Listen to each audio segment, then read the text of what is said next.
Hainan প্রদেশে একটি ক্ষুদ্র দ্বীপ রয়েছে। সেখানে বসবাস করত এক গরিব ভিখারি। তার সম্বল বলতে ছিল তার একমাত্র ছেলে। ছেলেটি নোংরা এবং ছেঁড়া জামা কাপড় পরে দ্বীপটির অলিগলিতে ঘুরে বেড়াতো। একদিন ছেলেটি দেখলো একদল ছেলে মেয়ে স্কুলে যাচ্ছে। তখন ছেলেটির আগ্রহী হয়ে উঠল স্কুলে যাওয়ার জন্য। তখন ছেলেটি দৌড়ে তার বাবার কাছে গেল এবং তার কাছে স্কুলে যাওয়ার আগ্রহ জানালো। তার বাবা বলল, আমি তো অনেক গরিব, স্কুলের জন্য জামা কাপড় কিনে দিতে পারবো না। তখন ছেলেটি বলল, আমার জামা কাপড় লাগবে না, আমি শুধু পড়তে চাই, আমি শিখতে চাই। আমার কাছে আমার জামাটা অনেক সুন্দর। ছেলেটার কথা শুনে বাবা তাকে স্কুলে নিয়ে গেল। স্কুলে বাবা ছেলেকে দেখে সবাই হাসতে লাগলো আর বলতে লাগলো, নোংরা এবং ছেঁড়া জামা পরা ভিক্ষুক এসেছে। ওদের হাসতে দেখে ছেলেটিও হাসতে লাগলো। অতঃপর বাবা ছেলেকে স্কুলের শিক্ষকের কাছে নিয়ে গেল। ছেলেকে ভর্তির জন্য আবেদন জানালো, কিন্তু শিক্ষকরা ছেলেকে ভর্তি নিল না। বরং শিক্ষক তার বাবাকে বলতে লাগলো, আপনার ছেলে এত নোংরা জামা কাপড় পরে আছে যে ওরে ভর্তি করালে আমাদের স্কুলের ছেলেরাও নোংরা হয়ে যাবে। তখন ছেলে শিক্ষককে বলতে লাগলো, আমার জামা লাগবে না, আমি পড়তে চাই, আমি শিখতে চাই। তখন শিক্ষক ছেলেটিকে বলতে লাগলো, তোমাকে পড়তে হলে অন্যদের মতো জামা পরে আসতে হবে। ছেলেটি বলল, আমার থেকে তো জামা নেই। তা শুনে শিক্ষক বলল, তাহলে তুমি স্কুলে পড়তে পারবে না। শিক্ষকের কথা শুনে ছেলেটি হাসতে লাগলো এবং বলতে লাগলো, আমার আর কিছু শেখা লাগবে না, আমি অনেক কিছু শিখে ফেলেছি। অতঃপর তারা স্কুল থেকে বেরিয়ে গেল। বাইরে সবাই তাদেরকে দেখে হাসাহাসি শুরু করলো এবং অপমান করতে লাগলো। ছেলেটি তাদেরকে কিছু না বলে মুচকি এসে সবাইকে বিদায় দিল। এদিকে বাবা ছেলেকে স্কুলে ভর্তি করাতে না পেরে কাঁদতে লাগলো। তখন ছেলেটি হেসে বলে উঠল, আমি গর্বিত, কারণ আমি একজন ভিক্ষুকের ছেলে।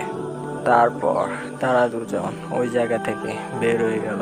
এভাবে ছেলেটি যত বড় হয়ে উঠছিল তত যেন ছেলেটি মানুষ এবং সমাজের কাছে বোঝা হয়ে উঠছিল। চারদিকের মানুষ ও পরিবেশ তাকে যেন অপমানে ভারী করে তুলতে লাগলো। কিন্তু ছেলেটি কখনো তাদের কথার জবাব তো দূরের কথা, কখনো মুখও কালো করতো না। এমন ভান করত যেন সে কোনো কষ্ট পায়নি।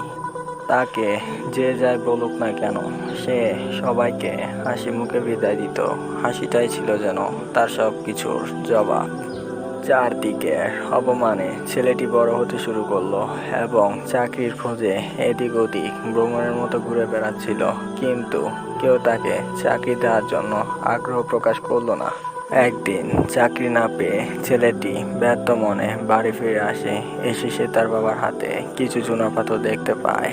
তখন ছেলেটি সেগুলো হাতে দিয়ে বলে, এগুলো তো চুনাপাথর, এগুলো কই পেয়েছেন? বাবা বলল, দ্বীপের জন্মার সে খালটিতে। ছেলেটি বলল, সেখানে কি এরকম আরো অনেক পাথর আছে বাবা? বাবা বলল, হ্যাঁ, অনেকগুলো আছে। তখন ছেলেটির মাথায় বুদ্ধি এলো এবং চুনা পাথর সংগ্রহ করে বিক্রি করতে লাগলো। এভাবে কয়েক মাস চলতে লাগলো।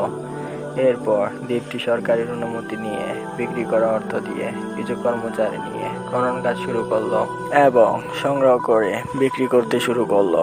এরপর তারা অনেক বড় পরিসরে খনন কাজ শুরু করলো। এভাবে সে ওই দ্বীপের সবচাইতে ধনী ব্যক্তি হয়ে উঠল।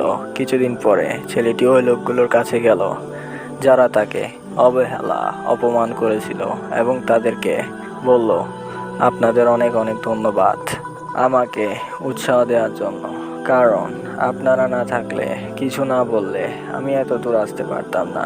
আপনাদের জন্য আজ আমি এত দূরে আসছি। ছেলেটির কথা শুনে সবাই নিজের ভুল বুঝতে পারলো এবং মাথা নিচু করে ক্ষমা চাইতে লাগলো। এই গল্পটা থেকে আমরা এই শিক্ষা পাই যে আমাদের সমাজ, পাড়া প্রতিবেশী, আত্মীয় স্বজন, পরিবার, আপন কেউ যে যাই বলুক না কেন, যতই অপমানিত করুক না কেন, আপনি মুচকি এসে চুপ করে চলে যান। এই হাসিটাকে আপনার উত্তর বানান।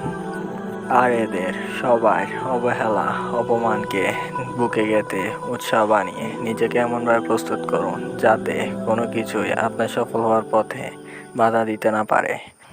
আপনার কর্ম, আপনার সাফল্য এদের জবাব দিবে। তখন তারা আপনার মুচকি হাসিটাকে অনেক মিস করবে এবং আফসোস করবে, আমি কেন ওর মতো হতে পারলাম না। আর এটাই তাদের জন্য যোগ্য জবাব। দর্শক, আমাদের ছায়া গল্প চ্যানেলটির ভিডিও যদি আপনাদের ভালো লেগে থাকে তাহলে সাবস্ক্রাইব করে আমাদের পাশে থাকুন এবং লাইক, কমেন্ট, শেয়ার করে আমাদের আরও উৎসাহিত করুন, আমরা যাতে এরকম আরও নতুন নতুন ভিডিও আপনাদের জন্য দিতে পারি।